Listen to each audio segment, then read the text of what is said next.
Selamat datang di channel Si7. Kali ini kita akan membahas sesuatu yang sangat menarik, sesuatu yang masih sangat hangat dibicarakan, yaitu Indonesia resmi beli 42 jet tempur Rafale. Apa dampaknya? Indonesia kembali membuat gebrakan dalam dunia pertahanan.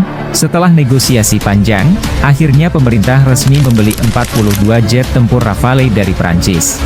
Kesepakatan ini bukan sekadar pembelian biasa, tapi bisa mengubah peta kekuatan udara di Asia Tenggara. Lalu, apa alasan Indonesia memilih Rafale, seberapa canggih jet tempur ini, dan apa dampaknya bagi kekuatan militer kita? Mari kita bahas selengkapnya. Saat ini, kekuatan udara Indonesia didominasi oleh F-16 dan Sukhoi Su-2730. Tapi, beberapa pesawat ini sudah berusia tua dan perlu digantikan dengan jet tempur yang lebih modern. Inilah salah satu alasan utama Indonesia memutuskan untuk membeli Rafale dari Perancis. Sebelumnya, Indonesia sempat mempertimbangkan beberapa opsi, termasuk F-15X dari Amerika dan Su-35 dari Rusia. Namun, ada berbagai alasan mengapa Rafale akhirnya menjadi pilihan utama. Faktor geopolitik juga berperan besar. Indonesia ingin memperkuat pertahanan tanpa terjebak dalam konflik antara negara-negara besar. Rafale dianggap sebagai pilihan netral dengan teknologi canggih dan tanpa risiko embargo. Sekarang, mari kita bahas lebih dalam soal Rafale.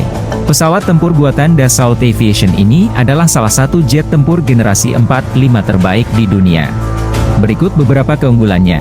1. Multi-role fighter. Rafale bisa digunakan untuk berbagai misi, termasuk dogfight, serangan darat, hingga misi maritim. 2. Radar AESA canggih, dilengkapi radar RB2 yang bisa mendeteksi dan mengunci target dari jarak jauh. 3. Persenjataan lengkap, bisa membawa rudal udara ke udara seperti Meteor dan Mica, serta rudal anti-kapal Exocet. 4. Teknologi siluman, memiliki fitur low observability yang membuatnya lebih sulit terdeteksi radar musuh. 5. Jangkauan operasi luas, dengan kemampuan air-to-air refueling, Rafale bisa beroperasi jauh hingga ke wilayah perbatasan tanpa perlu sering kembali ke pangkalan. Jika dibandingkan dengan F-16V, Rafale memiliki daya angkut senjata lebih besar dan teknologi radar lebih canggih.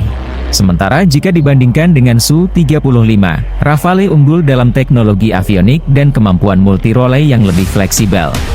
Jadi, bagaimana dampaknya bagi pertahanan Indonesia? Dengan 42 unit Rafale, TNI AU akan memiliki daya gentar yang lebih besar, terutama dalam menjaga kedaulatan wilayah udara, termasuk di Natuna dan perbatasan lainnya.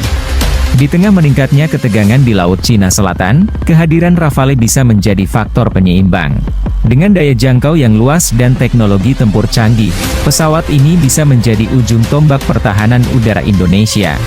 Pembelian Rafale ini bukan hanya soal pertahanan, tapi juga berdampak pada ekonomi dan politik.